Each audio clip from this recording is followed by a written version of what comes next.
As I was about to leave the conference room, Emily suddenly exclaimed softly, Her eyes were fixed straight on me. While other employees were still around, Emily opened her mouth as if she had made up her mind. "Mr. Turner, do you have any time available during your stay in the U.S.?" Faced with her imploring look, I was taken aback, but her earnest gaze made me instinctively nod. "My name is Adam Turner, 42 years old. I work in IT. Today, I am traveling by plane. I wonder how she's doing right now. Every time I board a plane, I always remember a child."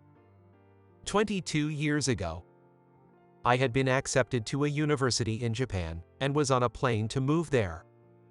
A girl, about 10 years old, was sitting next to me, and next to her, a man who seemed to be her father, was struggling to put her to sleep. It's really hard to sleep on planes, isn't it? While empathizing with the girl who couldn't sleep, I spent my time reading a book. Eventually, I started hearing the girl's snores, and her father seemed relieved and fell asleep as well. Although I was too excited and hopeful about the new world to feel sleepy, I put on an eye mask to at least rest my eyes. Just then, I heard the sound of sniffles from next to me. Quietly, I took off my eye mask and looked next to me to see the girl silently crying. I was surprised and whispered to her, "What's wrong?" Since everyone else was asleep, I asked her in a hushed tone. "I'm scared," the girl answered in a low voice. "Scared of what?" I asked gently. "My brother's surgery." Upon further inquiry, I learned that her brother was undergoing a major operation in Japan, and she was traveling to Japan to be with him. I'd hate for my brother to be gone. This kind-hearted girl was anxious about the possibility of losing her brother if the surgery did not succeed, and this had made it impossible for her to sleep. I tried to offer words of encouragement, but they didn't seem to stop her tears. That's it. I got an idea and rummaged through my bag. Then, I pulled out a small game console. "Do you like games?" I asked quietly, and the girl nodded, so I placed the game console in her hands. "Try playing this." She began operating the game console with a look of bewilderment. In fact, this game console was one I had made myself. Ever since middle school, I had dreamed of being involved in game development, and during high school, as I was exploring my career path, a university in Japan became an option. While studying for the entrance exams, I made this small game console. Now, the girl was playing on the very first portable game console I had built from parts. It was a very simple shooting game, but she became absorbed in playing it. It seemed to make her tears recede. Since it was simple, she was able to complete it quickly. When she completed it, she turned the screen towards me with a satisfied smile. "What does it say here?" she asked, and I leaned in to look. My name, Adam Turner." In general, when you complete a game, the names of the staff who worked on it scroll across the screen. I mimicked that and programmed it to display my name when completed. But now that I showed it to the girl again, I felt a bit embarrassed. I found myself blushing slightly. "Adam, is your name Adam?" I blushed a bit again. At this point, I just went with it. "Yay, sounds strong, right? It can even beat your brother's illness." I waved my fists around to show her. The girl watched my gesture, and her eyes lit up. "Really, can it cure his illness?" Her voice was a bit loud, and her father, who had been sleeping next to her, woke up. The father was surprised to see his daughter awake and felt embarrassed that I had been entertaining her, repeating his thanks several times. "It's okay, I was getting bored too." Embarrassed about having woken up, the father readjusted the blanket over his daughter, urging her to go back to sleep quickly. Maybe the gaming made her a bit sleepy, her eyes grew heavy, and soon she fell asleep. Hours later, she woke up and played with my game again. I was glad to see her so engrossed. Just as the announcement came that the plane was preparing to land, the father nudged the girl, who reluctantly tried to give the game back to me. But I shook my head. "It's fine. Keep it." The father tried to refuse, but the girl looked a bit happy. Her adorable face made me smile. That was the first game I ever made. I'm glad she enjoyed it so much, so please keep it. I said this to the father, then turned to the girl. "When your brother gets better, play this game together, okay?" With a smile, she nodded vigorously. "Thank you." Her sparkling smile gave me courage. This is why I make things that can captivate people. For this, I'll study hard. With such determination and hope in my heart, I parted from the girl and landed in Japan. It seems I've been lost in memory for quite a while. An announcement that we were about to land came over the intercom. I wonder how she's doing now. I don't know the outcome of her brother's surgery, but hopefully, he's still living well today. With these thoughts, I disembarked from the plane. I headed for the company at my destination, transferring from train to taxi and safely arriving. As I entered and looked around the lobby, "Oh, excuse me. Are you the subcontractor?" a voice called out. I turned to see a young man in his 30s looking at me with a smile. "Yes." As I responded with a startled voice, the man hurriedly explained. "I'm so sorry. I tried contacting you several times but couldn't get through. I have an urgent meeting now. If we could reschedule our meeting to another day, it would really help me out. I'm really sorry, especially since it's our first meeting." Apparently, this man who kept apologizing had mistaken me for someone else. I was puzzled, but just as I was about to correct him. "Hey, Kevin," a woman's voice echoed in the lobby. Then, the man in front of me looked up and turned around. It seems this man was Kevin. "I told you I absolutely have to be at today's meeting." As she approached, the woman was using crutches. Despite the cast on her left leg, she skillfully moved forward with determination. She looked at Kevin with an expression of anger, yet she was incredibly beautiful. Her eyes were wide and double-lidded, with long eyelashes. Her well-shaped eyebrows formed a beautiful arch, adding to her exotic aura. While I was still in shock, a quarrel had already started between Kevin and this woman. "Emily, you just had an accident, right? I told you to take the day off. I can explain everything since I was involved too." The woman, apparently named Emily, retorted. "It's just a fracture. I said I would crawl if I had to. I was the main developer. I absolutely want to present it myself. Kevin, you go ahead with the subcontractor meeting as planned." Saying this, Emily looked at me, her eyes widening as she realized who I was, and started to panic despite her crutches. "Mr. Turner, are you here? I apologize." I quickly responded. No, you're on crutches? Please, take it easy. Are you all right?" Though I was flustered, Emily shook her head and said, "Thank you for your concern. I'm fine."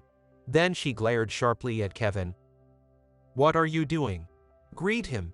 He's Mr. Turner, president from the Japan headquarters." Upon hearing this, Kevin panicked and exclaimed, "What? Mr. Turner from the headquarters? I apologize," and turned to me to apologize. "You didn't know his face. You can't be serious," Emily muttered to Kevin in a low voice. I chuckled. "Don't worry about it.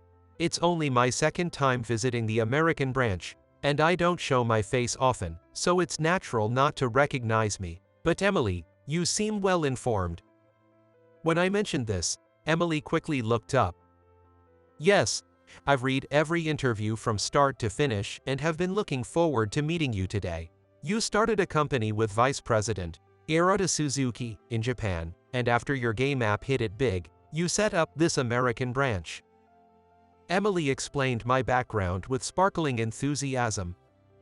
As Emily mentioned, I had founded an IT company in Japan with Hirota, whom I became close to during my university days. We developed several apps and software, and as we continued to grow, one of our games became a hit. Noticing the high number of downloads in the US, Errata and I decided to establish an American branch a few years ago. Emily, who knew my background so well, must be a talented employee. I was involved in the interviews when setting up the American branch, but I don't recall Emily and Kevin. After the setup, I entrusted all HR matters to the HR department here. Probably, Emily joined us mid-career, but I was pleased that such a dedicated employee had joined us. It's a bit embarrassing but also very gratifying. Thank you. Are you participating in the competition later? I'm looking forward to it, I said as I prepared to leave, but then paused. Kevin, was it?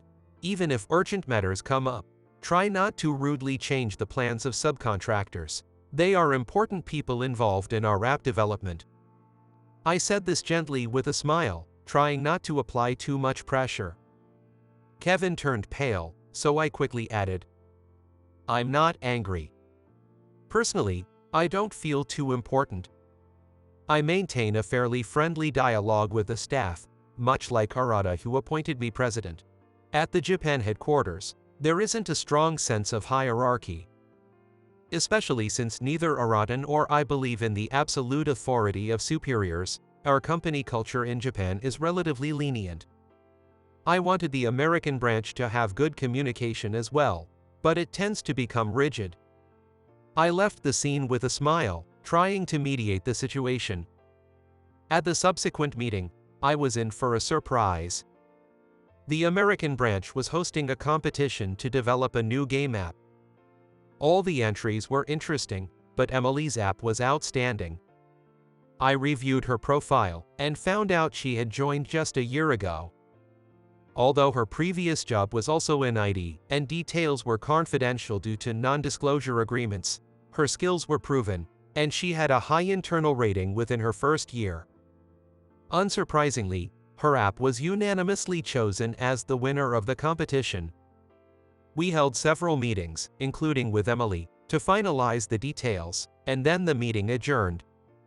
As I was about to leave the conference room, Emily suddenly exclaimed, Several of us turned at Emily's cry.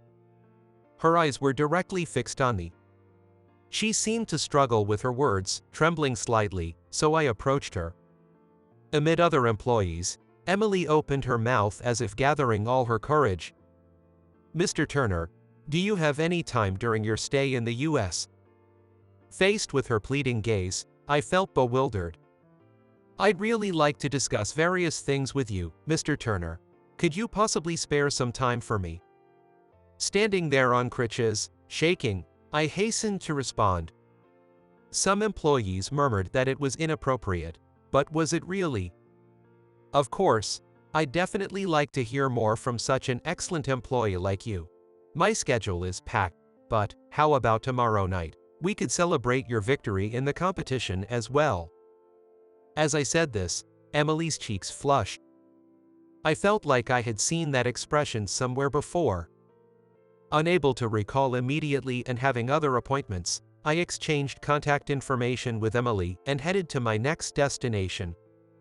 The next day, to celebrate, I reserved a private room at a Mexican restaurant. Taking Emily's crutches into account, I made sure to arrange for an easily accessible seat. It had been a while since I last enjoyed Mexican foods. Probably, I was more excited than Emily. Sitting down with a nervous look, Emily placed something on the table before even opening the menu. What? I was taken aback when I saw the object. It was the small game console I had made from parts, the first one I ever crafted in my life. Could it be?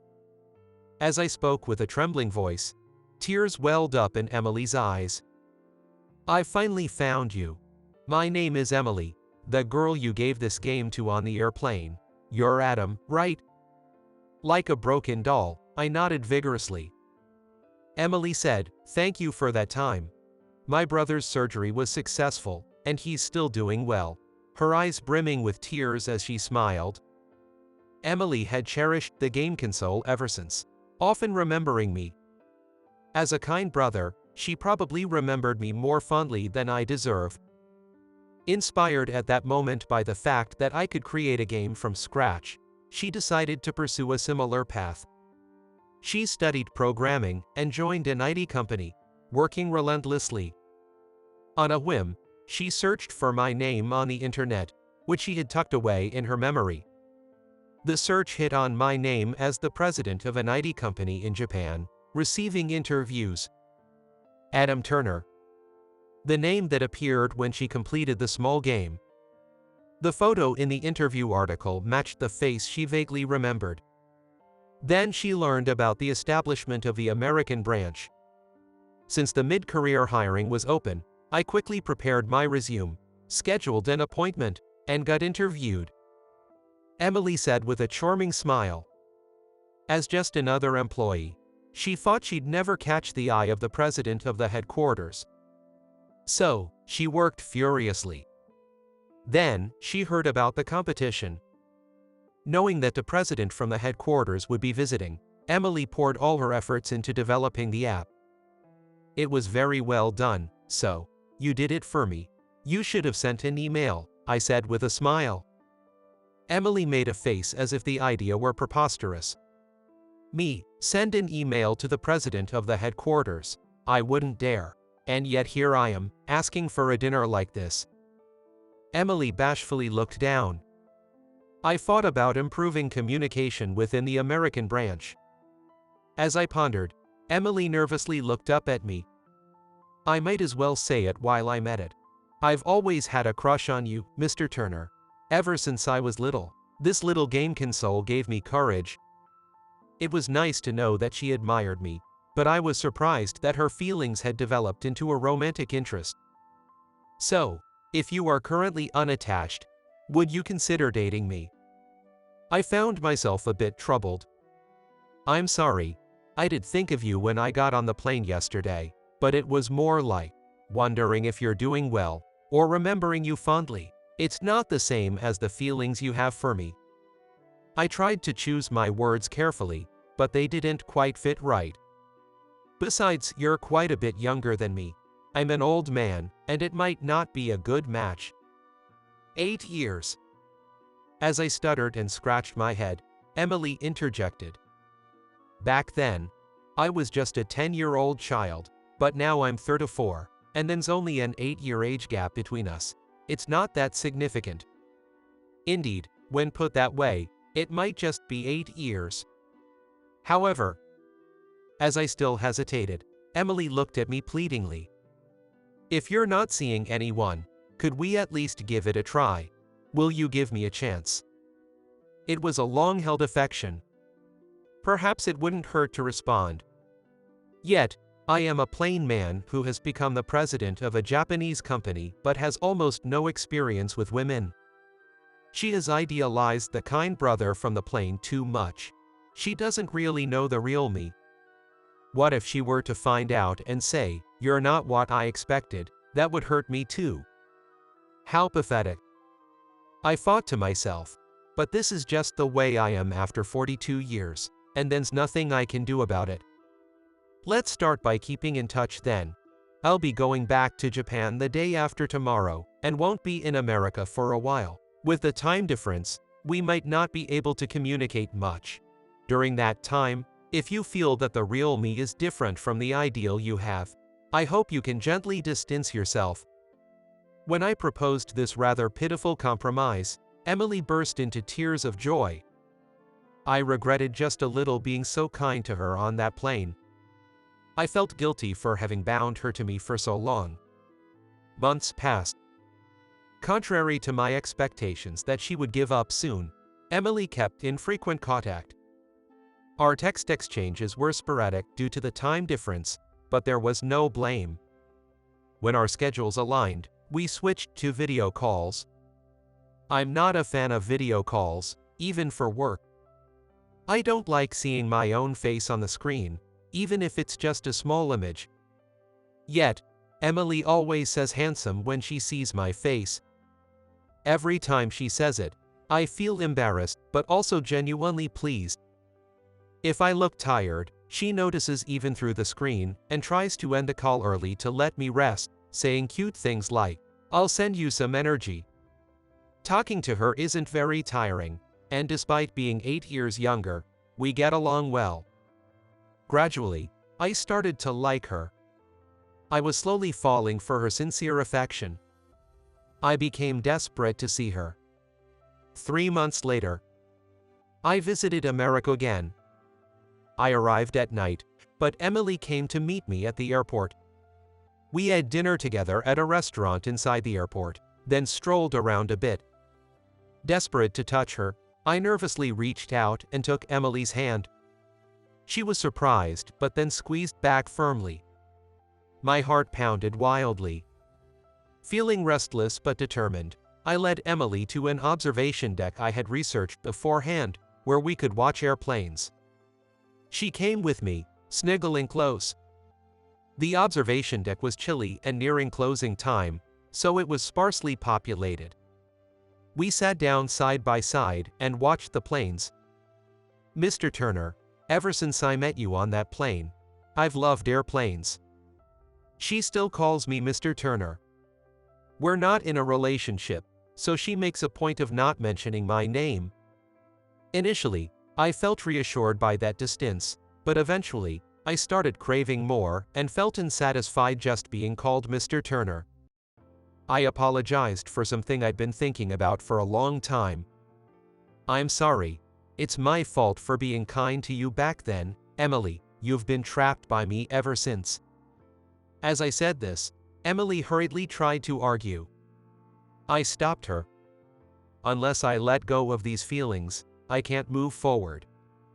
After realizing how long I'd been holding you back, I was nearly crushed by guilt. I underestimated the feelings of a 10-year-old girl. Emily muttered, looking down. "It was all my doing. I just fell for you on my own. Just a slightly precocious girl." Her murmur made me smile a bit. "As a form of atonement, I've created an app," I said, sending the file to her email address. "Would you try it out?" Emily nodded and launched the app. There it was, a nostalgic shooting game. It was the first shooting game I ever made. Emily had been disappointed that the old console no longer worked. So, I revived it as an app. Emily easily completed the game with a few taps. I thought it would be a bit more challenging, she said with a smile, but I looked down. "What's wrong?" she asked, and I replied without looking up. "Just keep looking at the screen, please." After saying that, a small sigh could be heard. I could tell that Emily caught her breath. She must have been captivated by what was now displayed on the app. I did something rather cheesy for me. The screen Emily is looking at right now, it should be displaying, "I've decided to come back to America. Will you go out with me? Adam Turner." This message should be appearing along with an image of a bouquet. I had always wanted to return to America. When downloads of our games increased in the US, I proposed setting up a US branch. Arata had noticed my secret desire. When I told Arata about the status of the US branch, he suggested, "How about you as the head of the US branch?" It was an offer I couldn't refuse, and with a wink, Arata said, "You've always wanted to come back, haven't you?" Eventually, the decision was made to appoint Arata as president of the Japanese headquarters and a US branch president, who was fluent in Japanese, as vice president. This was to be announced tomorrow. After presumably reading the message, Emily shook me vigorously, and I reluctantly looked up. The message had already disappeared from the app. "How about it?" I asked, my face flushed, and Emily hugged me tightly. "I'm so happy. Really happy. Really, are you coming back to America? Will you go out with me?" She had loved me since we were children, and knowing the real me, she was still this happy. It brought me to tears. I wrapped my arms around her back and hugged her tightly. Yes. Sorry for making you wait. Thanks for loving me all these years. I'll definitely make you happy. I'll make up for the 22 years and fill them with happiness. Trembling with emotion, I vowed to Emily. Then, Adam. Emily whispered my name by my ear. Surprised, I looked at her face. She was blushing and smiling. Adam, I love you. I replied with the same words. I love you too, Emily. As the sound of the airplane taking off filled the air, we shared our first kiss. Years later, I can hear our children playing loudly with their phones in the living room. It seems our son has fallen to the floor, perhaps defeated, as our daughter struggles to snatch the phone from his hand, their cries of "give it here" and "no way" mingling. Hey, you've had your turn, right? Let her have it. Emily's voice softly scolds our son. Sulking, he seems to have handed over the phone to his sister. Now, I can hear our daughter's joyous voice. I'm in the study, working while listening to my family. It's a weekend, and I should be at the office due to some pending cases, but I wanted to be near my family, so I'm working remotely. I'm so glad for this convenient world. As I work with a grin, the door to the study opens. Why not take a break? I made cookies. My ever-beautiful wife, Emily, peeks in. Let's take a break. I've been smelling something sweet and getting hungry. Saying this, I put my computer to sleep and stand up. As Emily smoothly enters the study, I kiss her lightly on the forehead. Emily, blushing, returns the gesture with a kiss on my cheek. I wonder if I've managed to make her as happy as she has loved me over the years. Whether she knows my farts or not, Emily always shows me a contented smile. With Emily, no matter what uncertainties we face, I know we can overcome them together. I leave the study, heading to the living room where our children are waiting. I always thought being a pilot was my calling. But it was cruelly snatched away from me in an unjust manner. I should stop thinking about it. Just as I decided to stop thinking and was about to close my eyes to sleep, it happened. With a tremendous bang, the whole plane shook violently. Screams erupted from the passengers. Please, someone help. In the midst of the chaos, a flight attendant with a look of despair was pleading for help. Hey, are you okay? What happened? I pressed her for answers. Little did I know, this action would lead to such a situation. My name is Shane. I used to fly around the world as a pilot. Yes, up until just a moment ago that was certainly the case. I let out a sigh of frustration with myself. Why did this have to happen? Even now, I can't accept it. But there was nothing I could do. I clenched the termination notice I was holding. It all started with a certain aviation accident. It happened during a flight one day. That day, I boarded the plane as the captain. Good morning, Jared. I'm counting on you today. Yes, thank you. The co-pilot that day was a junior of mine named Jared. He was a newly minted co-pilot, but being the son of Mr. Johnson, the head of the aviation bureau, he was highly expected by everyone around. I'm planning to let Jared handle the controls once we're stable. If there's anything you don't understand, don't hesitate to ask. Just because you became a captain a bit earlier than others, doesn't make you great. What? Did you say something? No, nothing. Jared seemed like a serious young man, but at times he muttered under his breath, making it hard to understand what he was thinking. Well, I thought it was normal to not get along with one or two colleagues, so I didn't pay much attention to Jared and focused on my duties. Alright, we're about to land soon. Jared, you did pretty well. Thank you. I had been letting Jared gain some experience by occasionally letting him control the flight, and just as the day's flight was about to end smoothly, it happened. With a loud bang, the aircraft shook violently. Could it be a bird strike? A flock of birds appeared in my field of view. I quickly assessed the situation and gripped the control stick. Jared, contact the air traffic controller. It's a bird strike. The engine is damaged. Ask for guidance to a possible landing spot. I tried to remain calm as I gave out instructions. Okay. Jared's face turned pale, but he managed to follow my instructions. It's not surprising. Accidents like this rarely happen. Jared, don't panic. This is the time to stay calm, observe your surroundings, and assess the situation. It's okay. I'll handle the rest. While continuing to control the plane, I racked my brain on how to overcome this predicament. Strangely, I always seem to naturally know the best course of action in such situations. However, this time, we were forced to land at an unplanned airport. Fortunately, there were no injuries, but it goes without saying that the accident caused quite a stir. And at that time, I had no idea that this incident would lead to such consequences. That day, I compiled the accident report.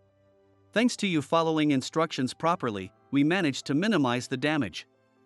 Thanks. No problem. Well, all that's left is to submit the report, and then we're done for today. Shane? I was stopped by Jared calling me. I turned to him, wondering what was unusual. What's up?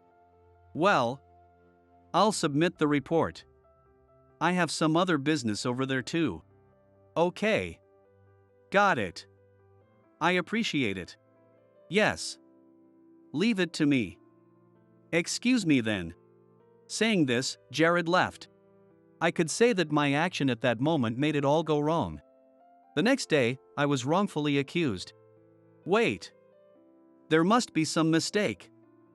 I don't remember submitting such a report. No one would listen to my desperate plea. The contents of the report I submitted the day before had been tampered with by someone. According to the falsified report, the plane accident was due to my piloting error resulting in an emergency landing. I didn't want to believe it. But there was only one person who could have done this. Shane, you're not good at giving up. Why don't you just admit your mistake? Jared. I glared in the direction of the voice. There was Jared, looking down on me with disdain in his eyes. As I was struck dumb by the shock, Jared quietly approached and whispered in my ear. I don't care if you're the fastest ever genius pilot to become a captain, you've always been an eyesore. Please disappear from my life as soon as possible. With those words spoken lowly, Jared gave me a cold smile. In the end, all my arguments were dismissed, and I was fired, ostensibly to take responsibility for the accident. Additionally, my pilot's license was revoked. Suddenly stripped of the job I had dedicated everything to, I was at a loss. Come to think of it, it's been a while since I've been home. Suddenly, I thought of my parents. Maybe I should visit them. Despite the circumstances, it might be a good opportunity to think positively. I took out my phone and decided to call home. Hello, this is Alice. After a few rings, my mom answered the phone. Mom. It's Shane. Oh, Shane. It's been a while, what's up? Sorry to spring this on you, but I'm thinking of coming over. Oh, really? What is it? Shane, are you going to introduce us to a girlfriend? Unfortunately, no. Sorry, Mom, I just felt like coming back. I see. Alright then. Oh, Shane, hold on a second. Your father wants to talk too. After a pause, I heard my father's voice from the other end. Shane? Yeah, Dad, it's been a while. You're coming home, aren't you? Yeah. What, are you bringing home a wife? No, that's not it. What's with you and Mom both going on about that? I couldn't help but laugh. Perhaps my dad and Mom could sense that I wasn't quite myself. Well, if you're coming home, it means you can relax for a bit, right? Stay as long as you like. Thanks, Dad. I hung up the phone and took a deep breath. It's been a while since I heard their voices. I felt a warm sensation spreading slowly inside my chest. Alright, let's go home. For now, I decided not to think about anything and just head back to my family home. I quickly booked a plane ticket. A few days later, I boarded the plane I had reserved to go home. My seat is here. I found my seat and sat down. Although I was used to flying, being a passenger felt strangely different. Can I never go back to being a pilot? The thought brought a surge of fear. At the same time, I lamented internally about how things had come to this. I had always thought being a pilot was my true calling. But it had been unfairly ripped away from me. No. I should stop thinking about it. Regretting it now wouldn't help. There was nothing I could do about it anymore, I reminded myself. Actually, being a passenger isn't so bad. I peered out the small airplane window. The plane was just taking off, quickly gaining altitude. As I watched the land slowly recede below, I started to doze off. That was when a tremendous impact shook the entire cabin. Screams filled the air. What the? I was instantly wide awake. I looked out the window. This is... A flock of birds entered my view. It was just like that time. How can this be happening again? Such a coincidence. I hadn't expected to face this situation twice in such a short period. It was a bird strike. As I was thinking about whether the aircraft and pilots were okay, the plane suddenly tilted sharply, causing a larger wave of screams. This isn't good. The cabin was in utter panic. Some people tried to stand up while others crouched and cried out. As I was pondering what I could possibly do, it happened. Please, someone help. Amidst the chaos, a flight attendant with a look of despair was pleading for help. Hey, are you okay? Unable to just sit there, I confronted her. What happened? You are. I'm a pilot. Is there anything I can do to help? Really? Oh, please help. The captain has passed out from the shock. The captain has. What about the co-pilot? I asked, and she looked dismayed. That's the thing, the co-pilot today is a rookie, and Whoa. The plane shook violently again, and I managed to catch the stumbling flight attendant and stand up. We can't just sit here, come with me, please. Yes. Together with the flight attendant, I made my way to the cockpit. We raced down the long aisle of the shaking cabin and finally reached the cockpit. Are you okay? Who are you? Calm down. I might not look it, but I'm an experienced captain, keep holding the controls. I'll take over now.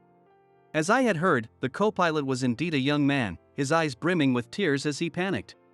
While calming him down, I first checked on the captain, who was unconscious in the pilot's seat. Good, he has a pulse and he's breathing. It seemed the captain's life was not in danger. After checking on him, I addressed the young co-pilot. Swap with me. You contact the control tower. Request an emergency landing.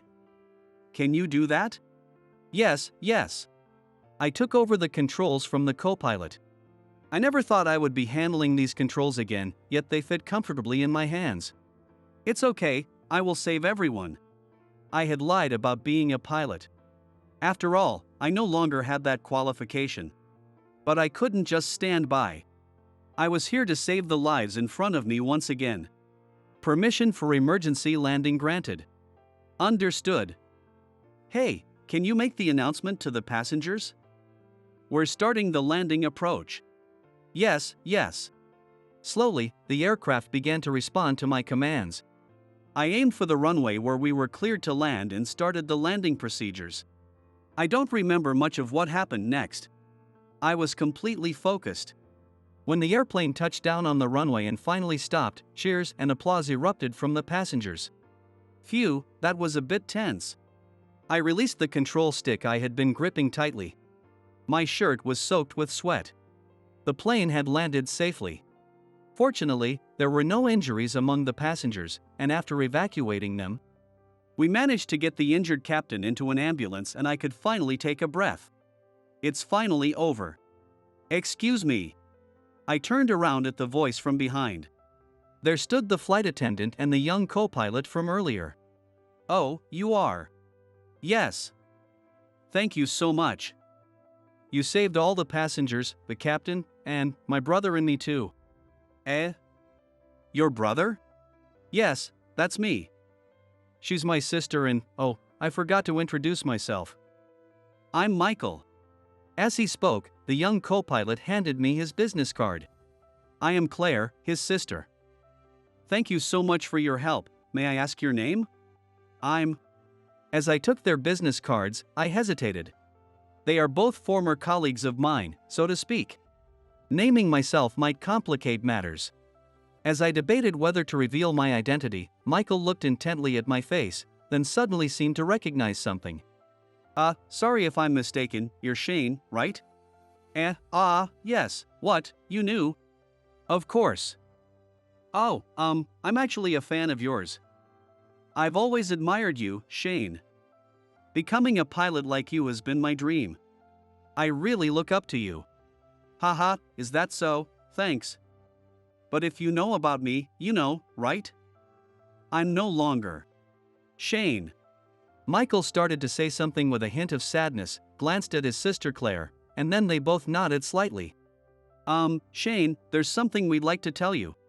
What is it? What happened? Well, ever since you left the airline, there's been quite a stir among your peers. A stir?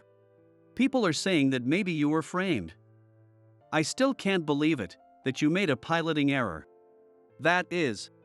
Excuse me for interrupting. Just then, a man called out from a short distance away. As I looked up, the man approached, displaying a police badge.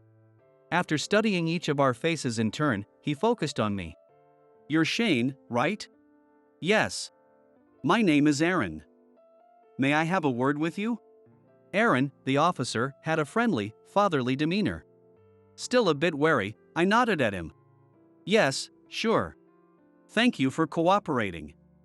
Just want to ask about what happened in the plane earlier, and you too, Claire and Michael. Yes. Yes. Thank you. Now, if we could start. Aaron began to ask us in detail about what had occurred on the plane. After we finished explaining everything, he nodded, saying and tilted his head thoughtfully. Just one thing I want to confirm. Shane, your current job is. I'm sorry. It's true I was a pilot, but I'd been stripped of my license. I wasn't supposed to be flying a plane. Lying wouldn't help. I decided to come clean about everything. Shane. May I speak? Claire looked at me worriedly, and Michael quickly interjected. About the incident earlier, if Shane hadn't taken over the controls, there's a high chance we would have crashed. It's my fault for being inadequate. If anyone is to blame, it's also on me. He was just a passenger on that plane and I asked him for help. He simply responded to that request. Claire added. Shane isn't at fault. If he hadn't been there to pilot the plane, who knows what would have happened to us passengers and us. All right, calm down, everyone. Aaron said, looking a bit troubled, calming us down. Then, he paused as if thinking something over, and spoke up. If what you're saying is true, it would be wrong to punish Shane. It was an emergency situation involving human lives. Don't worry about that aspect, I'll take care of it. Really? Thank you. But there's one thing that bothers me. As he spoke, Aaron glanced briefly at me. Why would a pilot as skilled as Shane have his license revoked? That is. Hesitating slightly, I looked towards Michael and Claire. Both seemed to have made some resolve, nodding firmly. I nodded back slightly and turned again towards Aaron. Aaron, may I tell you something? I decided to tell Aaron about the accident. I confessed everything to Aaron about the accident and the subsequent issues with the report. And so, the report I wrote was tampered with. I see, so there's darkness in the upper echelons of every world, huh? Aaron, who had listened to my story in silence, frowned thoughtfully. Michael and Claire approached him as if clinging to hope. I knew it. So the rumors were true. Aaron, can the police just leave this matter alone? Aaron, can you investigate this matter? Well, it gets quite complicated when the upper levels are involved. From Aaron's reaction, it seemed delving deeper into this issue might indeed be dangerous. I raised my hand to Michael and Claire, urging them to calm down. Both of you, it's okay. But Aaron, if you can, please keep an eye out so this doesn't happen again. Wait, Shane. This time, Aaron interrupted, extending his arm decisively. He then nodded as if making a decision. Shane, I promise to do everything I can regarding this matter, but you'll have to cooperate with any inquiries or provide information. Of course. You two as well. While saying this, Aaron gave a slight smile, trying to lighten the mood. Afterward, as promised, Aaron actively investigated the incident. As evidence of his efforts, I, being directly involved, was questioned repeatedly by various people. As I have stated from the beginning, the accident was not due to a piloting error but was caused by a bird strike, as I had written in the report. How many times had I repeated this testimony? Though it grew tiresome towards the end, I endured it, reminding myself it was all thanks to Aaron's efforts. Finally, my claims were acknowledged, and the co-pilot at the time, Jared, who had manipulated the information, was revealed and dismissed. Thus, I was allowed to return to my role as a pilot. That night, Aaron invited me out for drinks. In a casual bar, we clinked frosty beer mugs. Ah! Beer really does taste better after a victory. Indeed. Aaron's beaming smile told the whole story. He must have gone through a lot due to this ordeal. Aaron, I'm sorry for the trouble. It must have been hard digging into the truth, right? Oh no, Shane, no need for apologies. More importantly, congratulations on getting your job back. Man, you did well. The interrogations must have been tough. Well done. It's all thanks to you, Aaron. Really, thank you. That's all right. Oh, I'm just glad we could save you this time. Wondering what he meant, I looked at Aaron's face. He had a contemplative look, as if gazing into the distance. After taking another sip of beer, Aaron began to speak slowly. I had a story from the past. I had a subordinate I particularly looked out for. A man with an upright character, just like you. And him now. He quit, just like you. He was made to take the blame for something he didn't do. That's tough. At that time, I couldn't defend him. Being part of the organization, I couldn't go against the orders from above. I still regret that moment. Aaron finished the remaining beer in his mug and turned to face me. It seems I was projecting him onto you. That's why I wanted to help this time. Sorry, did I cause you trouble? Not at all. Is that so? Then I'm glad. Aaron smiled broadly, beer foam still clinging to his lips, which made me burst out laughing involuntarily. Aaron, you've got foam on your lip. Ha, my bad. You're still drinking, right? Excuse me, another round of beers, please. Aaron called out cheerfully. That day, I spent a delightful evening drinking to my heart's content with Aaron. Everything had been settled, and it was only some time later that I finally regained my peace of mind. In the end, I didn't really get to relax much, huh? Afterward, I did go back home as planned, but I couldn't stay for long. My parents said, "You should have stayed longer," looking disappointed, but I couldn't just stay. All right, let's go. Today is my first flight since returning as a pilot. I head to the airport with determination. In the meeting room, there was Michael, my co-pilot for today. Next to him was Claire. Both of them greet me as soon as they see me. Shane. Good morning. Good morning. Ah, good morning. You too, I'm counting on you today. Today's flight crew includes both Michael and Claire. After what had happened, I feel a sense of camaraderie with these two. Shane, thank you so much for the other day. No, I should be the one thanking you too. After that, you both spoke up for me with the police, right? Thanks to that, I could come back like this. I'm grateful. Thanks. If we could be of help to you, Shane, we're happy too. Right, Claire? Yes, that's right. Seeing their smiles reassures me. I feel validated that taking action back then was the right decision. Shane, we have a briefing now, right?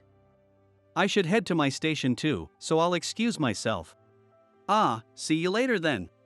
Claire gracefully makes her exit from the meeting room. As I watch her leave, I notice Michael grinning beside me and turn to him. What's up? Why the big smile? Hee hee, Shane, just a little secret. She was really excited to be on the same crew as you today. Ah, and of course, I am too. Ha, is that so? I'm glad to be with you too as well. Shane. Yeah? What's up? Don't you often get told you're oblivious? About what? Never mind. Ah, my sister is going to have a hard time. Michael chuckled as if amused. I didn't fully understand, but it seemed like nothing bad. Come on, let's start the briefing. I opened the tablet and prompted Michael. Since my return as a pilot, some time had passed. Since then, I had been spending a lot of my off days with Claire and Michael. After today's flight, the three of us had planned to go out for dinner. After finishing up at work and taking a shower, I headed to the restaurant where we agreed to meet. Claire and Michael had already arrived and were waiting for me at the table. Shane, over here. Sorry for making you wait. It's okay, we just got here too. Shane, what would you like to drink? Thanks. Let me see. I peeked at the menu Claire was holding open. Across from me, Michael was watching us with a particularly big grin. What's up? Something wrong? No, it's just, you two sitting side by side like that, you look like a couple. Hey, Michael. What are you saying? That's right, Claire is beautiful and has a great personality, she wouldn't need to choose someone like me. Right, Claire? Oh, well, that's, Claire, you really need to be more assertive. Muttering to himself, Michael rummaged through his pocket. Shane, would you mind taking this? What's this, movie tickets? Yes. They were given to me, but I have a flight scheduled on this day. You're off on this day, right, Shane? Yeah, that's true, but... Great. There are 2 tickets, so I thought maybe you could invite someone to go with you.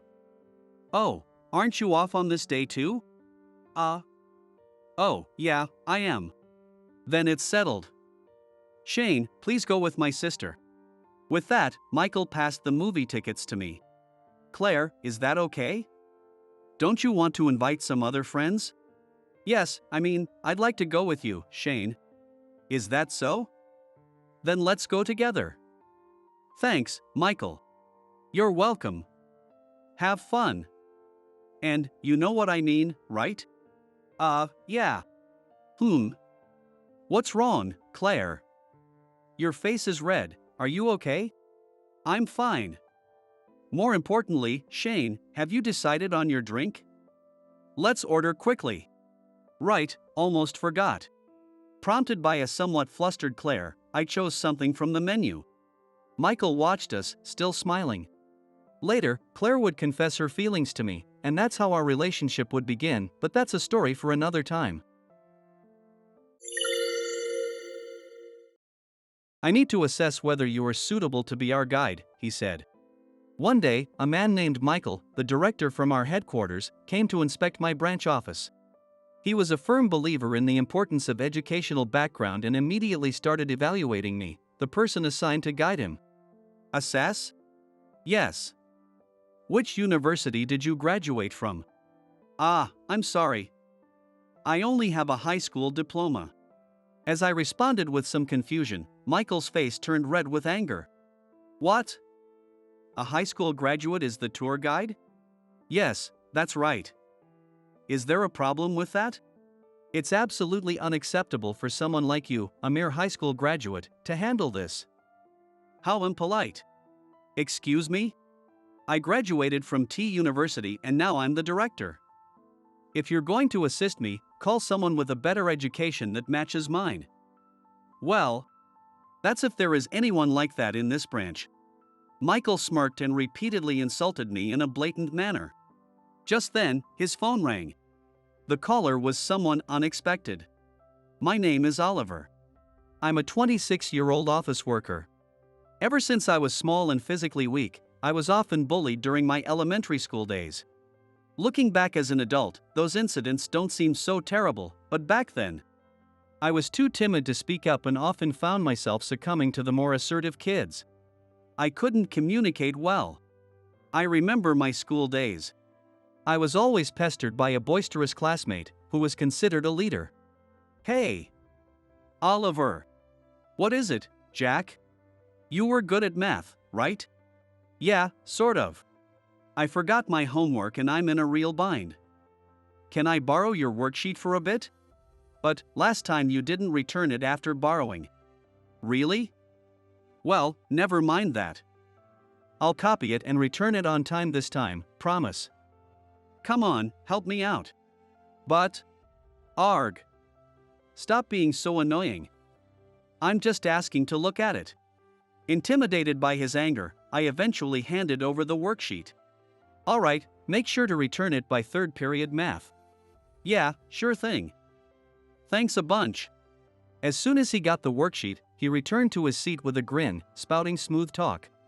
I would always watch his back with resentment. This happened repeatedly. Because I was small, I was told I couldn't eat much and often had my milk or bread taken during lunch, or I was forced to do their cleaning chores. I couldn't refuse any of it because of the pressure. Whenever this happened, I would go home nearly in tears and be comforted by my mom. While my mom was always supportive, my dad was strict. Whenever he came home late at night and heard from my mom about the bullying at school, he would come to my room to lecture me. Oliver, I heard you had a rough time at school again today. Yeah. Jack was terrible. Today he forced me to do his duty, even though I had cram school. I see. And what did you say to Jack? Huh? Did you clearly tell him, it's your turn to do it, so you should be doing it? I couldn't possibly say that. Jack is bigger and louder. Listening to my excuses, my father quietly shook his head. Oliver, I always tell you. It's very important to clearly express your thoughts to others. I know that might be true, but still. Staying silent is just like not having any opinions or will of your own. You do have thoughts and feelings, don't you, Oliver? It's all this enduring that makes things tough, my dad said. Yeah, I replied quietly. You need to communicate that to your friends properly. Do you think I can? Of course. Even Jack will understand if you explain it properly. It's important to convey what you dislike and what makes you happy. Wouldn't you be happier knowing what your friends think of you? Yes, that's true. Don't worry. You can do it. Repeatedly receiving this advice from my dad, I gradually became able to clearly express my feelings to those around me. Despite my initial reluctance. Eventually, Jack began to understand when I spoke up clearly, and by the time we graduated from elementary school, we had developed a good friendship. Not only with Jack, but I think my communication with all my classmates improved. Looking back, if I didn't speak up, people wouldn't know what I was thinking, and they would assume I would take on any request, branding me as the nice guy who couldn't say no. I realized I had just been retreating into my shell, playing the victim without expressing my own opinions. And I was able to squarely face and improve on my issues. All thanks to my father's teachings. Then, through middle and high school, I made many friends, and unlike my elementary school days, I became someone who could clearly express his own opinions, and I noticed a significant change in how my peers viewed me. I was entrusted with roles like class representative, student council member, and festival committee member. I could talk to anyone without hesitation, and my straightforward attitude earned me respect and trust from both teachers and classmates alike. While most of my classmates aimed for college, I chose to work right away. I knew what I wanted to do and wanted to gain experience as soon as possible. I joined a mid-sized trading company dealing with electronic components. They had major manufacturers as clients. From components for household appliances to parts for factory machinery, the company handled a wide range of products and was quite large. This company, led by President Anderson, who also had only a high school diploma, didn't judge people based on their educational background but valued each employee's motivation and attitude towards work, making it a great company to work for. Thus, I was assigned to a branch near the capital and started my job with great enthusiasm from day one. As a newbie, I willingly took on tedious tasks and miscellaneous duties from other departments, learning various jobs on my own and refining my processes once I mastered them. Looking back, the work was tough, but the joy of learning overshadowed the hardship. I would arrive at the office earlier than anyone else to clean, spend afternoons visiting clients, and stay late at night to handle office tasks and process invoices, nostalgic now. I also studied extensively at home to memorize a vast amount of information about parts. My first year was incredibly challenging but fulfilling. 8 years have passed since then, and my work at the branch was recognized, and I steadily built my career. The corporate relationships I had established as a newcomer expanded, turning several clients into crucial accounts for the company, and recently, I've been invited to more meetings and reporting sessions for all branches, leading to very busy days. This morning, I attended a strategic sales meeting at the headquarters with top performers from all branches. The meetings, where we discuss company challenges and strategies every 3 months, are immensely meaningful and enjoyable. And I always look forward to them. I bring back good practices and improvement suggestions from various branches to my branch to enhance our work. In the evening, after the meeting ended and I returned to the branch, I heard an unbelievable story from a colleague who had attended the meeting with me. Man, today's meeting was pretty interesting, wasn't it? Yeah. Do you think we could host a golf tournament and secure several sponsorship deals like they talked about? Maybe we should pitch the idea to our manager, David. I need to practice my golf skills, though. But man, the attitude of the people from headquarters today really pissed me off. Really? I was surprised. I hadn't noticed any such attitudes from the headquarters staff. According to my colleague, they consistently look down on the branch office employees. Didn't you notice? Even today, while you and the others from the branches were presenting your results, they were leaning back and snickering. Now that you mention it. But why? Did I say something weird? No, it's not about what you said. They look down on all branch employees. What? Why? Well, you know how there are many high school graduates at the branches? It seems they don't really value our work, thinking it's lower level just because of where we come from. That's ridiculous. I heard this from a former supervisor who transferred to headquarters last year. In meetings, they just scoff, but if you're at headquarters, you can't help but hear all the derogatory comments about branch employees. Seriously? When they talk about us, they just dismiss them as incompetent and make fun of us. Sometimes, they even deliberately postpone answering inquiries from the branches, even when they could respond immediately. It's really causing problems for our work, my colleague explained. What? Even that time? Hearing this, I felt indignant. It wasn't the first or second time I found myself worrying, why is this taking so long, while coordinating work with headquarters? Apparently, there's a pervasive belief at headquarters that they are the elite and superior, leading them to look down on branch employees. This attitude is reinforced because many branch employees have only high school diplomas and there are more people working shorter hours, which leads them to mistakenly think they're just taking it easy. Hearing this, I decided I needed to clear up this misunderstanding with the headquarters staff. After the next meeting at headquarters, I secured some extra time to present the performance of all the branches. Initially, when I approached Bradley, the sales director at headquarters, he was reluctant, saying, "It's a waste of time." However, after repeatedly arguing that ignoring the disdain for branches was detrimental to the company, he agreed to give me the time.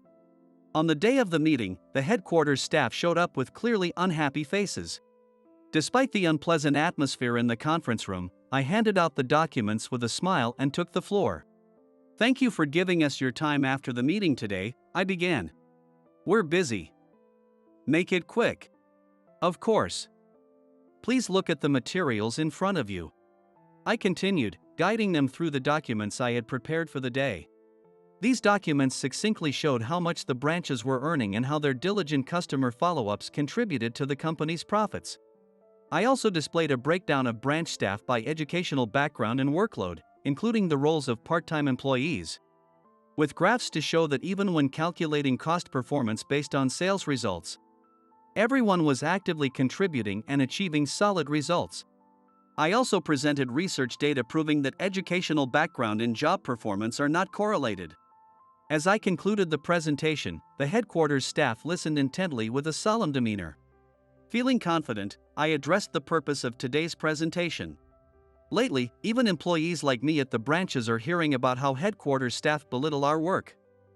You're aware of this, right, Bradley? Well. I also heard the slander that we, mostly high school graduates, only do easy jobs. Well, that's... As you can see, at the branches, whether high school or college graduates, everyone, including part-time office workers, is united in contributing to the company's profits. I hope this presentation helps all of you at headquarters rethink how you view the branches. I urge you, Bradley and everyone here, not to overlook but to improve the condescending attitude towards the branches. With that, I made my plea. Bradley and the rest of the headquarters staff, having seen the figures documenting the contributions of branch employees, apologized, admitting they were unaware of our achievements. "I'm sorry. I knew there was a culture of belittling the branches at headquarters, and I ignored it. In fact, I might have been guilty of underestimating the branch work myself based on misguided assumptions. It's truly shameful, Bradley. But this presentation has been an eye-opener. Far from deserving ridicule, the idea of harassing you in your work is utterly unacceptable. I'm glad you understand. From now on, I promise to change the mindset at headquarters so that there is no discrimination between headquarters and branches. And we will work together more cooperatively." Everyone here got that? Responding to Bradley's query, the headquarters staff nodded affirmatively. Thank you. Thus, my presentation was a great success. I returned to the branch with a spring in my step and shared the outcome with my colleagues and supervisors, who were all delighted. I hope this makes interactions with headquarters smoother. Since Bradley promised, it will surely improve. Yeah. If it makes work easier, we'll have to cooperate with the folks at headquarters and strive for even greater achievements. Though it's strange we had to assert ourselves just to be recognized. Yeah. I'd been bothered by that too. But it seems it will be improved, so let's accept it as a positive change. Several months later, an incident occurred. Under the pretext of understanding the inner workings of the branch, a person named Michael, the director from headquarters, came to visit. In his mid-50s with a robust build, his attitude was astonishingly arrogant. And the employees he spoke with were all universally stunned and bewildered. According to my supervisor, this Michael was the person who had fostered the culture of looking down on branch staff. And now, I was assigned to be his guide.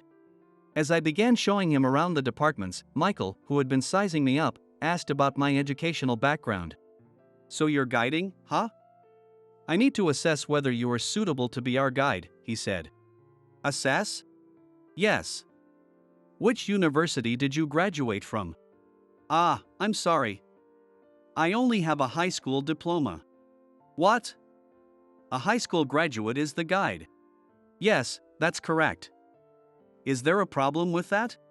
For someone like you, a mere high school graduate, to handle this is utterly inappropriate. Excuse me? I graduated from T University, and now I'm the director here. If someone is going to assist me, it should be someone with a better education that matches mine. Well, if there's anyone like that here at the branch. Michael smirked and blatantly ridiculed me. From then on, during the inspection period, I was subjected to various forms of harassment. He treated me like a lackey, demanding I buy him cigarettes or fetch the car, along with other unrelated chores. He also escalated his derogatory remarks about me at every opportunity. Of course, the people at the branch were angry at Michael's arrogant behavior, but since he was in a much higher position, they couldn't openly criticize him. Then one day, as soon as I arrived at work, I was called in and subjected to a tirade, but then Michael's phone rang. Yes, this is Michael. He answered the phone with a smile I had never seen before. It was apparently a call from President Anderson. President Anderson. What can I do for you? Yes. Of course, I am currently inspecting the branch. Oliver? Yes, he's right here. You want me to put him on speaker and hand him the phone? Yes, I understand. While talking to President Anderson, Michael smirked at me and, putting his phone on mute briefly, spoke to me. President Anderson wants to talk to you. What could he want with someone like you? Maybe he's going to fire a useless high school grad like you? Well, it would be better for the company if you were gone. Here, take the phone, and make sure you respond properly. Yes. Hey everyone, come here. Watch this guy get fired directly by President Anderson. Saying this, Michael took the phone off mute, turned on the speaker, and thrust it at me. As a few concerned colleagues gathered around, I took the phone from Michael. Hello, this is Oliver speaking. Oliver. I'm sorry to have put you in such an unpleasant position. At the initial exchange, Michael looked puzzled. It's unfortunate, but I couldn't entrust this role to anyone else. And it's for the company's good. That's right. Thanks to you, I've come to understand the reasons for the bad atmosphere at headquarters. I didn't want to believe it. But it's regrettable. Everything I've reported is as I've observed firsthand over the past week. One should have capable sons like you. At President Anderson's words, Michael, who had been smirking confidently, suddenly turned pale with shock. In fact, I was President Anderson's son. My desire was to succeed my father and further grow the company. That's why, instead of going to university, I chose to gain work experience by joining the company. Having worked from the ground up at the branch, I had recently started to frequent headquarters and reported the negative atmosphere there to my father without concealment. So, you're President Anderson's son? Yes. I have been at this branch as part of my training, but I cannot tolerate the disdain shown by headquarters staff toward the branch. And I have reported your behavior as one of the causes. What? As Michael turned pale, I smiled smugly. You've ridiculed me a lot, haven't you? Saying a high school graduate was incompetent. If I can't work, I should at least go buy your cigarettes. Right. You were joking about getting fired by President Anderson. Well, I'm terribly sorry. I didn't know. I would never have said such things if I had known. So you wouldn't have said it if you knew I was President Anderson's son? Of course not. Don't be absurd. Judging people only by their educational background or title, and you'd ridicule them if they weren't the president's son. No one deserves to be treated that way. Please, forgive me. Michael collapsed to the ground, trying to appeal to me pitifully, but I brushed off his hand. Then, still on speaker, President Anderson's calm voice could be heard. Michael. We have no need for someone like you in our company. President Anderson. Please. I'll say it again. You're fired. That's unbelievable. Thus, Michael staggered out of the branch with unsteady steps. I later heard that he headed straight to the headquarters. However, by the time he arrived, his seat at the headquarters had already been removed. While Michael was inspecting my branch, the headquarters was already conducting an inquiry into his behavior due to his negative stance on branch contributions and the friction he caused with various people. It was discovered that Michael had been taking credit for some of the achievements of the branch staff. His previous arrogant behavior and actions that constituted harassment towards subordinates and colleagues had come to light. And to make matters worse, the report I submitted reached President Anderson, which was the final straw. Thus, Michael, who had been poisoning the company's atmosphere, was ousted from the company. After Michael left the company, discussions were held among all employees on how to build a system to prevent similar incidents in the future. Among various opinions, there was almost unanimous agreement that it was essential to create an open work environment where everyone could speak freely. It was decided to establish an internal reporting system where HR would handle any instances of oppressive behavior that could stifle employees, reinforcing that it is crucial for every employee to be able to express their opinions freely. Slogans to this effect were also posted around the workplace. The company is made up of each and every employee. As a result, all employees' contributions began to be properly recognized, interactions between headquarters and branches increased, and we were able to undertake large projects that had been difficult for branches to handle alone. The company's performance is currently on an upward trajectory. I intend to continue expressing my opinions clearly, listening attentively to others, and fostering mutual understanding to maintain positive communication. 5 years had passed since then, but Kelsey was still stunningly beautiful. Excited about the reunion with my ex-girlfriend, I couldn't sleep that night. Here's to Tyler's birthday and our reunion, cheers! With that, my friend Josh called for a toast, and everyone simultaneously raised their glasses. Feeling a bit ticklish inside, I joined in the toasting with everyone, and then took a sip from my glass of gin and tonic. Let's drink up and celebrate today! As I exchanged smiles with Josh, I felt truly blessed to have such good friends. I'm Tyler, a 30-year-old single office worker. Today, in celebration of my birthday, for close college friends and I planned a 3-day stay at a fancy hotel in downtown New York. One of them had won a free stay at a luxury hotel in a magazine sweepstakes. All of us were from New York, but since some friends worked elsewhere, we gathered to splurge on luxury at the hotel and visit the latest hotspots in New York. It had been a while since we last met, but we were having a great time. As the drinks flowed, the conversation naturally turned to personal topics, and I was asked by Josh, "So, Tyler, have you found a girlfriend yet?" At the mention of girlfriend, I sobered up a bit and replied with a smile, "Unfortunately, not yet." Then, led by Josh, everyone encouraged me, saying, "Tyler, you're a handsome guy, you could find someone easily if you put your mind to it." Their words were much appreciated, but deep down, I wasn't ready to start a new relationship. In fact, there was a woman I hadn't been able to forget, even 5 years after we broke up.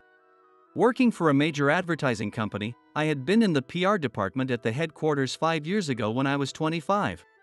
That's when I met Kelsey, who was working at a major design company, during a business deal. At that time, I was 25 years old, and Kelsey, who was 2 years younger, was a 23-year-old.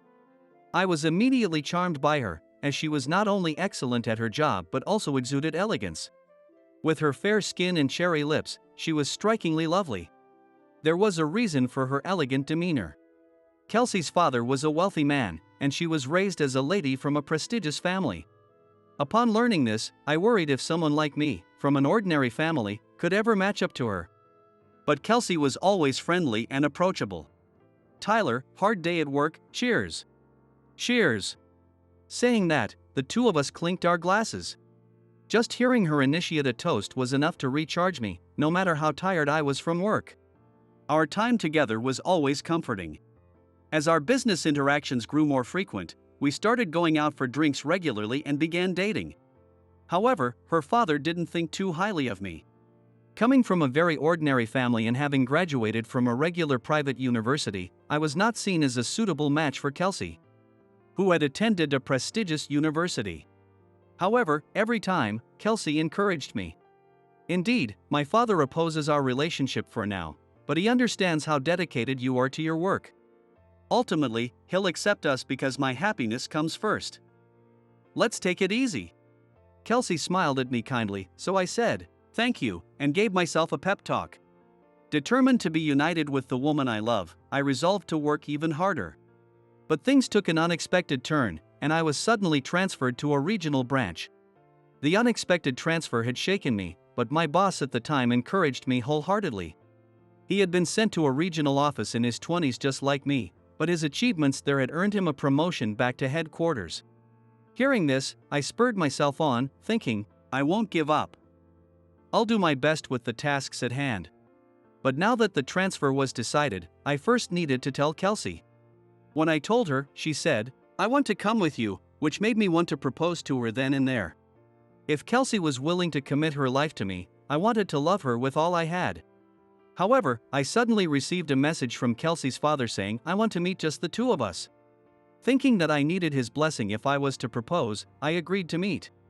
When I arrived at the cafe he had chosen, Kelsey's father greeted me with a stern face, making me nervous. "Tyler, thank you for coming all this way today. I apologize, but as a father, I must ask you to break up with Kelsey." Oh no. I knew he was opposed, but I couldn't let go of Kelsey just yet. As I was about to argue, Kelsey's father started explaining his reasons.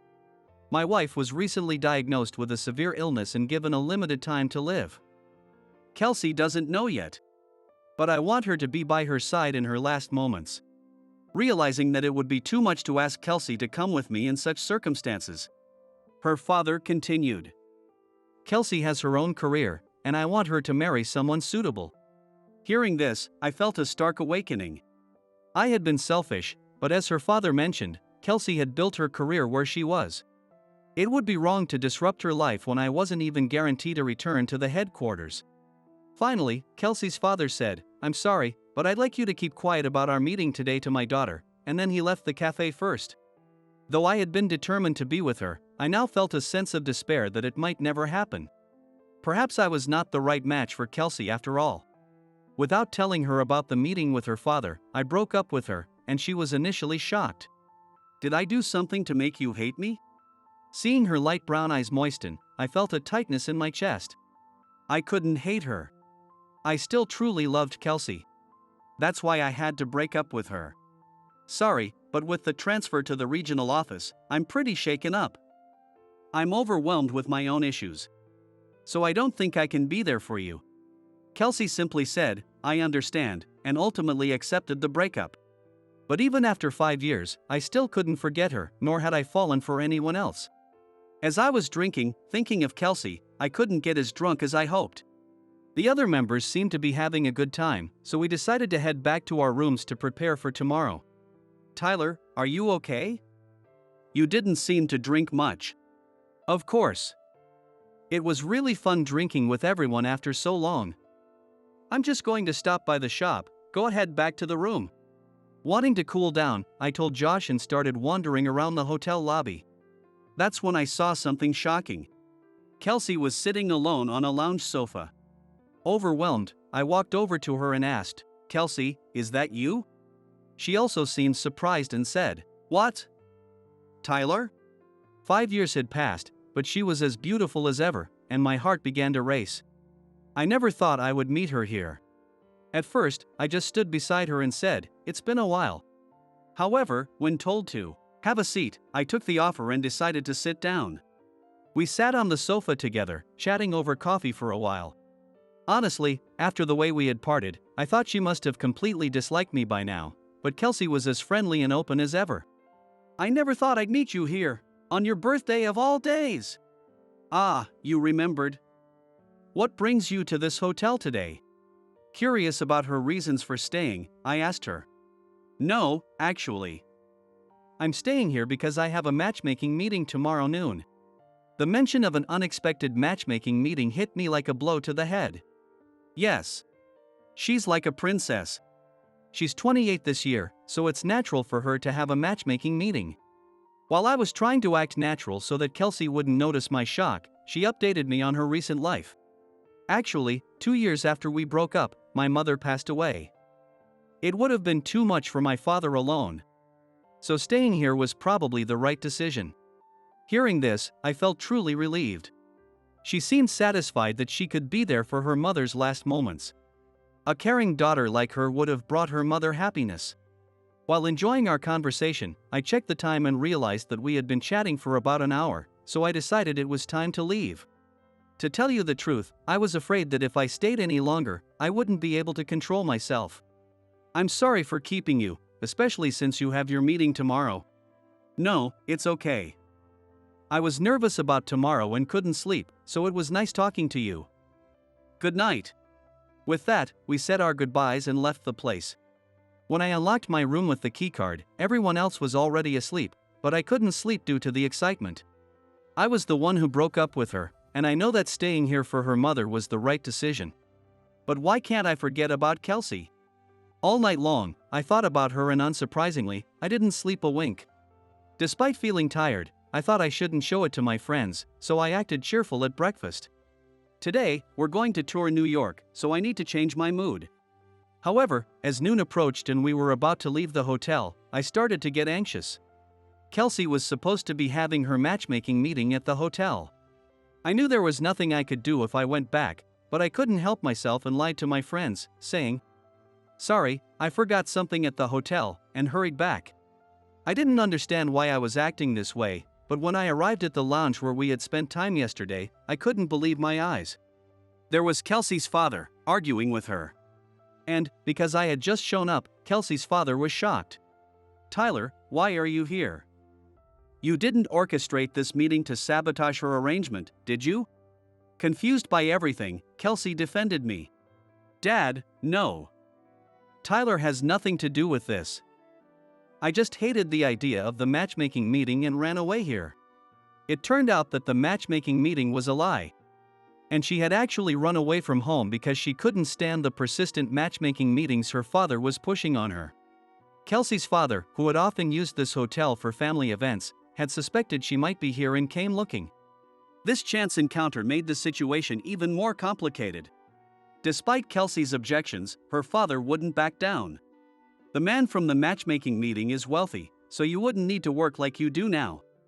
Your late mother also wanted your happiness more than anything, so you should accept this proposal. No. I don't want a marriage like that. Why are you forcing me into this now when you supported my career until now? After breaking up with Tyler, I've poured everything into my work, and I can't just give that up. Her words made my heart race. I hadn't realized she had been so devoted to her work. I disagree with forcing her into a matchmaking meeting if she was so against it. I also oppose the matchmaking meeting if Kelsey isn't keen on it. But my words seem to backfire in the emotional turmoil. You have no say in this. Didn't I tell you before? A man who gets sent away like you isn't suitable for Kelsey and can't make her happy. What? Dad, you said that to Tyler? Overwhelmed by emotions, Kelsey was appalled that her father had revealed the truth he had intended to keep secret. That's when I decided to reveal the truth too. About that. I've actually been promoted back to the headquarters after 5 years. Oh. As expected, both were greatly surprised. Kelsey's father was so shocked he was speechless. I then explained everything. Even after we broke up, I couldn't forget Kelsey. So I worked relentlessly and, as a result of securing a major deal, I was recognized and I am now returning to the headquarters. Of course, I didn't expect we could get back together. But becoming a man worthy of her and approved by you, sir, was my only goal for the past 5 years. Yes, ever since then, I had been waiting for an opportunity to return to the headquarters. And to celebrate my return and my birthday, I was celebrating at the hotel with my friends. As Kelsey teared up from the impact of my words, her father, with a solemn expression, began to speak. I see. Kelsey, Tyler. I apologize for losing my composure earlier. I'll be staying at this hotel tonight to cool down. Afterwards, I'd like to have a proper discussion with you, Tyler, if that's all right? I hadn't expected Kelsey's father to want to talk again, just like 5 years ago. Kelsey looked worried when she heard this, but I was already planning to stay another night at the hotel, so of course, I agreed. Later that evening, when I returned to the hotel and explained everything to my friends, they were surprised but warmly saw me off. Meeting your ex on your birthday, that must be fate. Hang in there, Tyler. Thanks, everyone. I thanked my friends, including Josh, and began preparing to meet Kelsey's father at the bar he had designated. I was determined to fully commit to reuniting with Kelsey, the woman I love. After a light dinner, I headed to the bar where Kelsey's father was already waiting. As I approached him in the dimly lit bar, he encouraged me to order a drink. Once our orders arrived, Kelsey's father slowly started on the main topic. Tyler, I truly apologize for my behavior earlier. I had no idea you cared so deeply for Kelsey. Seeing him calm and able to discuss things put me at ease. He was heated because he cares so much about his daughter. It's okay. Either way, it was good that Kelsey stayed with her mother. Yes. Despite her busy work, Kelsey fully supported her mother. My wife in heaven surely wants nothing more than her daughter's happiness. That's why I've come to realize that you are the only one for her. Hearing that, I couldn't help but smile broadly. You mean? Yes. I'll permit you and Kelsey to marry. Please, take care of my daughter. Then, we toasted with our glasses and decided to drink and talk together. Though the alcohol was tough on my sleep-deprived body, I wanted to celebrate this night with good spirits. I had never thought that my feelings over the past 5 years would come to fruition, and the joy was even greater because of it. Moreover, once we started drinking, I was surprised at how easily I could speak frankly with Kelsey's father. I had always thought of him as a strict man, but in reality, he was cheerful and a kind father who deeply cared for his daughter. We drank heavily together, and by late night, stumbling back to the hotel room, arm in arm, Kelsey was astonished at our state. I can't believe you guys got this drunk. To really understand a future son-in-law, one must share a drink and talk. Right, Tyler? Exactly, father. Yes, both of you should rest now. We have to check out tomorrow, so don't oversleep. As Kelsey went to get some water to sober us up, her father looked me in the eyes intently. Tyler, I'm truly sorry. I've been a poor father, but please take care of Kelsey. No matter how drunk I was, his sincerity was painfully clear. All the quarrels have been swept away by the liquor. And yes, with pleasure. And so, even in our drunken state, we finally reconciled. When I returned to the room and I reported to Josh and the others that I had received approval for our marriage, everyone was thrilled. "Let's drink to celebrate," Josh exclaimed. So, as I expected, we drank ourselves to death that day. Thus, after a reunion spanning 5 years, Kelsey and I were reunited. Kelsey, too, had not been able to forget me while she cared for her mother and had spent all this time alone. Now back at headquarters, we were both ready to engage in fulfilling work again. How do you find being back at headquarters after 5 years, Tyler? There are still things I'm getting used to, but now that I'm back, I'm going to give it my all. That's the spirit. Let's both work hard for our ideal wedding. As Kelsey smiled, a diamond engagement ring sparkled on her ring finger. I was determined to work my hardest to make my beloved woman happy and prepare for our wedding.